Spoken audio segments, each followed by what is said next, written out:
Welcome to Zikosha Estate. So we just got done with what felt like a super long winter because the autumn also was very gray, rainy, and we finally made it to April. We're in now, and the garden is blowing up and energy in there. You can feel it in ourselves also. But yeah, what we found out is that this garden is not a winter garden at all, meaning that it's not very colorful or green during the winter. That's something that we want to work on during this summer before the next winter. But for instance, this whole green hedge that kind of creates this cozy fortress for us, yeah, it's not here in the winter because all the leaves drop. And nice thing, first week in April, it's just blown up again. So we're happy to have it back, and so much life going on in the garden. And so I just wanted to show what's been going on in the garden, what we've done in the winter, what we plan to do coming up, and just how it's looking right now because it is bursting with life. So yeah, let's go. So of course, one thing that's happening right now is that a lot of plants are reaching their sexual maturity, you might say. So for instance, this tree just reached this little puberty phase of the year. It's starting to get flowers and it's really beautiful. Some type of cherry tree. It was already here when we moved here, not sure what kind, but a lot of plants and trees, of course, right now are doing that. They're bursting with energy, so it's all coming out. So a lot of this is happening. We're just going around smelling them and enjoying it, just like the bees and butterflies. So one thing that happened last year, if you saw one of the older videos, is that we actually got rid of this huge pond that was in the back.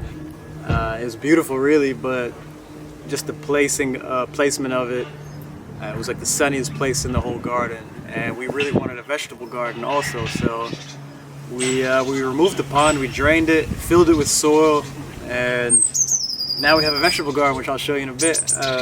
But yeah, there's also a little pond in the front, which is really cool. It was always here, much smaller, but it does the job. I've seen some frogs hopping in and out again, so I'm really happy that we didn't lose them all in the big pond, but I think they'll probably migrate over to this one. We also have a very small bucket pond over there next to the compost bin. So this is sort of the entrance into the house, starting from here, that arch to the door.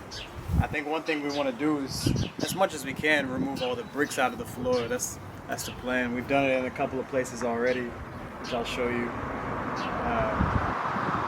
One of the things is that our compost bin is right here, just next to the front door. I made that like the first month we moved here. And we've been stacking it up and things are looking good. It's decomposing. Not hot. I don't think we have the volume for a hot composting bin. But maybe in the summer month, maybe once we get some more vegetable growth. But yeah, it's looking good so far. So one thing we've done, like I said, we've been taking out bricks that are in that back corner over there, and plan to probably leave just this corner of bricks, move the rest of these. We planted some things, we replaced things like this hibiscus, which actually isn't in a great spot. Probably plan to move it again.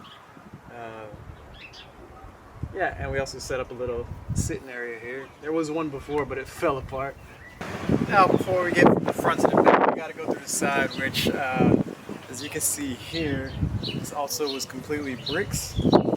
Took them all out, all the bricks are gone, and made some more space to plant some sort of climbing plants, a lot of berries, tomatoes, rose, berries, tomato, rose, and this Japanese wineberry plant. I've never had it, but it looks cool. It's the one that's grown the most so far, so we'll see where it goes. And on this side of the side, we actually have our towny forest, which we planted in November.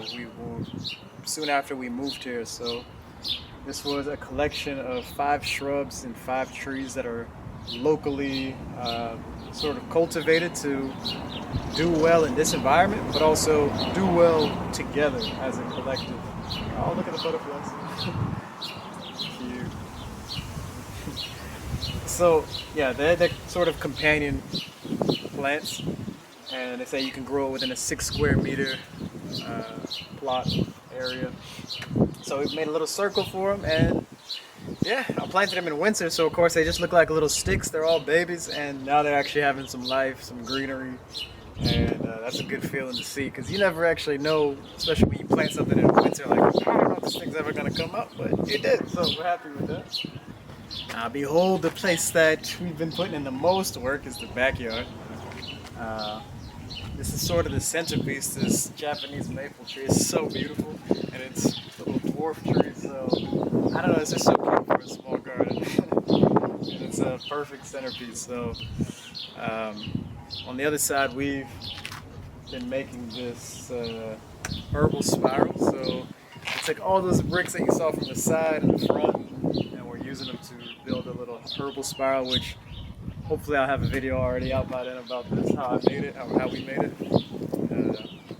Yeah, so behind this maple, maybe you can kind of see it, that's where the pond used to be, and that's where now we have our vegetable garden. So let's check that out. Now, this spot right here, I call it Shady Grove. It's probably the most shaded part of the garden for plants, but even in the morning it still gets quite some sun. So this is where we put all the shade-loving or shade-tolerant plants. Before there was just a bunch of rhododendrons, which are nice plants, but first they weren't doing well here. We didn't necessarily like it, just because it was just so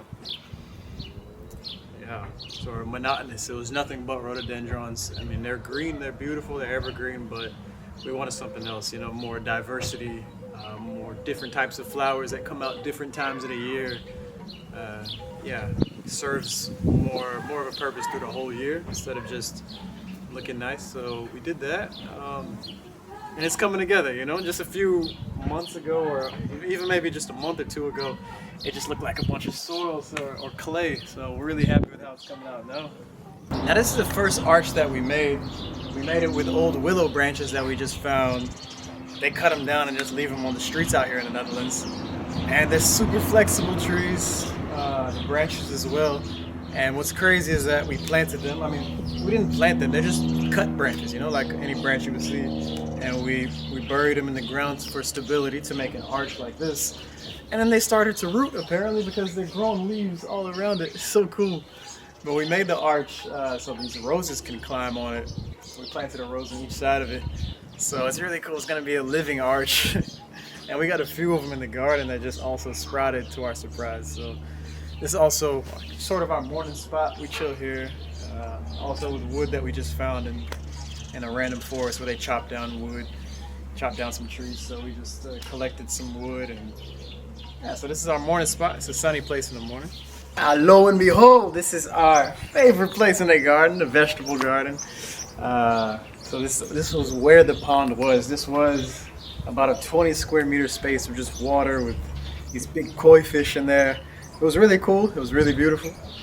But like I said, it wasn't a great place for it if we also wanted a vegetable garden. So, you know, we did get rid of it. We sold the fish, we drained the pond, we filled it with soil, and yeah, now we're planting vegetables and it's going pretty well. We got a bed with just some babies. We sowed some seeds in this one. All the way in the back are some more leafy greens that we already bought as seedlings. More of that, and we also have a few arches. Don't know if you can see from here, but arches where beans are climbing. And we're really excited just to see where it goes. And a flower patch in the middle, which we really like. So add some color and more life, more bees and butterflies, insects will come in there. It's a new garden, you know, new soil, so we have to give it time and actually see how it develops over time, because it's not going to go great the first year, but hopefully we get some good results, you know. We're having fun with it, and yeah, I just kind of wanted to give a little show of it, so there we go. And one last place I wanted to show, because I also don't want it to seem like you have to have all this space to grow vegetables. We're also growing, we got a little back wall here, so we're just trying to use the space vertically and wisely. A bunch of pots, make shelves for them or hangers, and yeah, so we're growing a bunch of things here, you know, some rapstelen or I forgot all the names in Dutch or in English, but a lot of different things growing on this back wall here. One other thing, we did buy a bunch of little trees, another type of towny forest, but these are all fruit trees. So this is our tiny, tiny, tiny orchard. You can't see it, but it's 1, 2, 3, 4, 5, 6, I think. Yeah, 6 back there. Yeah, so we bought it from a permaculture food forest. They sell these, yeah, they just sell completely edible trees, edible plants. It's a really cool place in Apeldoorn, near there. Eetbaar. It's a very cool place. So, and all the trees are showing signs of life, which means that they're doing something right over there.